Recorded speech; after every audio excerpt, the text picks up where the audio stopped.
নমস্কার বন্ধুরা, আজকের গল্প কুমির আর কুমির।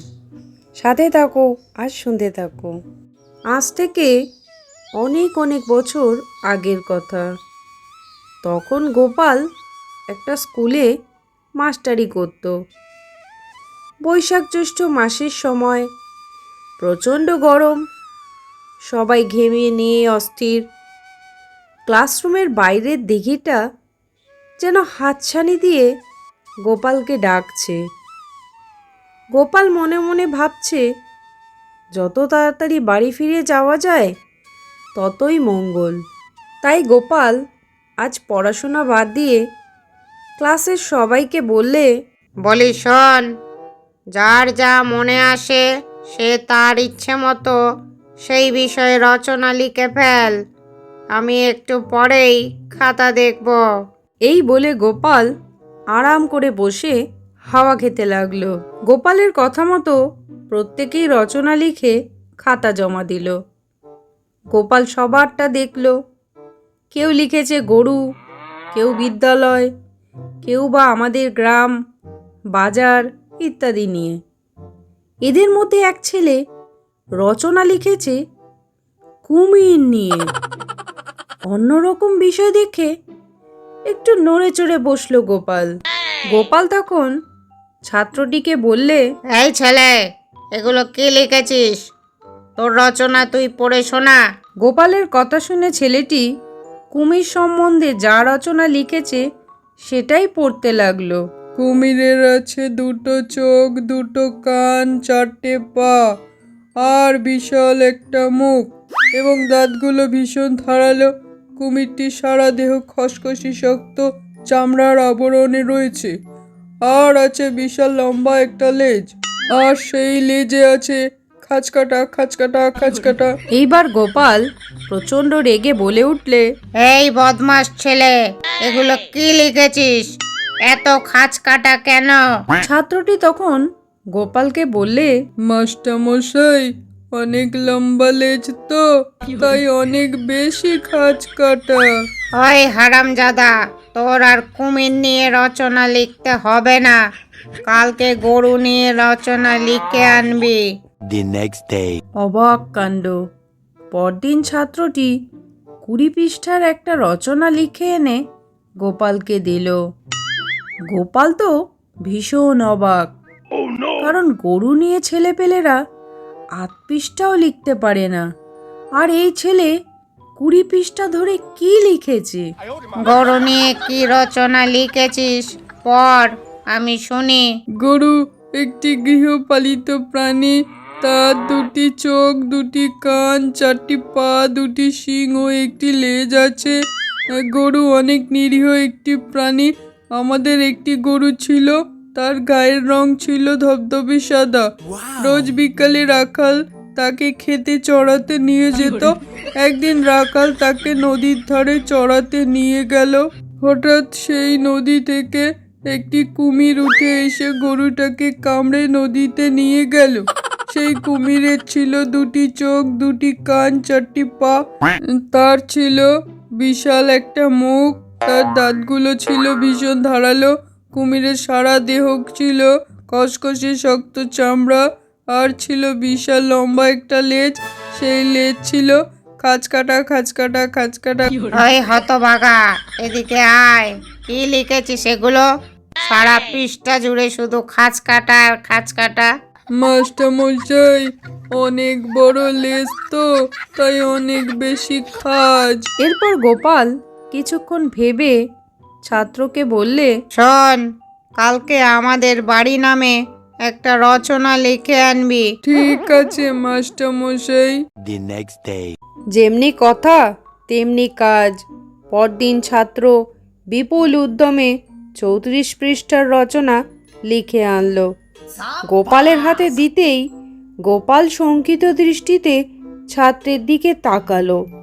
এবারের পৃষ্ঠা আরো বেশি, খাতা আরো ভারী। হবেই না বা কেন? একটা বাড়ির ওজন তো আর কম নয়।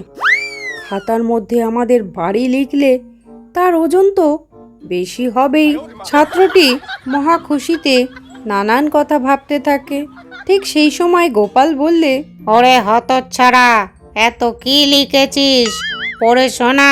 যথারীতি ছাত্রটি রচনা পড়তে শুরু করলো। আমাদের বাড়িটি গ্রামের মধ্যমণি টিনের চালা ঘরে। এই বাড়ির দেওয়াল তৈরি হয়েছে মাটি দিয়ে। আমাদের বাড়ির চারপাশে অনেক ফলের গাছ রয়েছে। ফলের মৌসুমে পাকা ফলের মিষ্টি গন্ধে আশেপাশের লোকজন ছুটে ছুটে আসে। আমাদের বাড়িটি ঘিরে সবসময় মৃদুমন্দ বাতাস বয়ে যায়। গতবার বর্ষা মৌসুমে ভীষণ ভালো বৃষ্টি হলো। নদীর পানি উপচে বন্যা হয়ে গেল, সব জায়গায় পানি উঠলো, আমাদের বাড়িতেও কোমর সমান পানি। সেই পানিতে একদিন সকালে দেখা গেল মস্ত কুমির। সেই কুমিরের ছিল দুটো চোখ, দুটো কান ও চারটি পা। তার ছিল বিশাল একটা মুখ আর তার দাঁতগুলো ছিল ভীষণ ধারালো।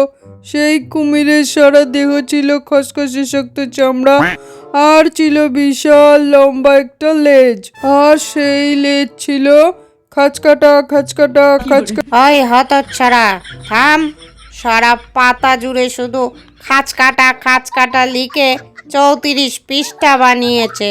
এরপর গোপাল মনে মনে ভাবতে থাকে, এই ছেলেকে যাই লিখতে দেওয়া হয় তাই সে কুমির বানিয়ে ফেলে। না, এবার এমন কিছু নিয়ে লিখতে দিতে হবে যাতে সে কুমির আনার সুযোগ না পায়। ওরে পণ্ডিত, আয় এদিকে শোন। কালকে তুই পলাশির যুদ্ধ নিয়ে রচনা লিখবি। কিন্তু মাস্টারমশাই, পলাশির যুদ্ধ নিয়ে আমি তো কিছুই জানি না। আমাকে কিছুটা বলে দিন, বাকিটা আমি লিখতে পারবো। শোন তাহলে, পলাশির যুদ্ধ হয় 1757 সালে। তখন বাংলার নবাব ছিলেন সিরাজউদ্দৌলা। নবাবের সৈন্য সংখ্যা ইংরেজদের তুলনায় 10 গুণ বেশি থাকলেও তিনি তার সেনাপতি মির্জাফরের বিশ্বাসঘাতকতায় হেরে গেছেন যুদ্ধে। নবাব জানতেন যে মির্জাফর বিশ্বাসঘাতক, তারপরেও তাকে যুদ্ধের সেনাপতি হিসেবে রাখাটাই ছিল তার মস্ত বড় ভুল। এরপর ছাত্র চিৎকার করে উঠে বললে, মাস্টারমশাই, আর বলতে হবে না, বাকিটা আমি লিখতে পারবো। কালকেই পলাশির যুদ্ধ রচনা লিখে আনবো। গোপাল মনে মনে সন্তুষ্ট হয়ে বললে, আচ্ছা বাছাধন, এইবার তুমি কুমির পাইবা কই দেখি। The next day. মাস্টারমশাই, আমি পলাশির যুদ্ধ রচনা লিখে এনেছি। ঠিক আছে, খুব ভালো করেছিস। আয় আমার সামনে এসে পড়ে শোনা। ব্যাপক উৎসাহ নিয়ে ছাত্র পড়তে শুরু করলো। বাংলার বিখ্যাত পলাশির যুদ্ধ হয় 1757 সালে। তখন বাংলার নবাব ছিলেন সিরাজউদ্দৌলা। নবাবের সৈন্যের সংখ্যা ইংরেজদের তুলনায় 10 গুণ বেশি হলেও তিনি তার সেনাপতি মির্জাফরের বিশ্বাসঘাতকতায় হেরে গিয়েছিলেন যুদ্ধে। নবাব জানতেন যে মির্জাফর বিশ্বাসঘাতক, তারপরেও তাকে সেনাপতি হিসেবে বহাল রেখে তিনি খাল কেটে কুমির এনেছিলেন। সেই কুমিরের ছিল দুটো চোখ, দুটো কান, চারটি পা, তার ছিল বিশাল একটা মুখ আর দাঁতগুলো ছিল ভীষণ ধারালো। সেই কুমিরের সারা দেহ ছিল খসখসে শক্ত চামড়া, আর ছিল বিশাল লম্বা একটা লেজ। সেই লেজ ছিল খাঁচকাটা খাঁচকাটা। ওরে হতচ্ছাড়া! গোপালের ভয়ানক চিৎকারে পুরো স্কুল কেঁপে ওঠে। কারণ গোপাল যতবারই ছাত্রকে রচনা লিখতে দিচ্ছে, ততবারই রচনায় কুমির চলে আসছে এবং রচনা বিরাট বড় হয়ে যাচ্ছে। ছোট্ট একটা গল্প এই পর্যন্ত শোনার জন্য আপনাকে জানাই অসংখ্য ধন্যবাদ। গল্পটা কেমন লাগলো অবশ্যই মন্তব্য করে জানাবেন।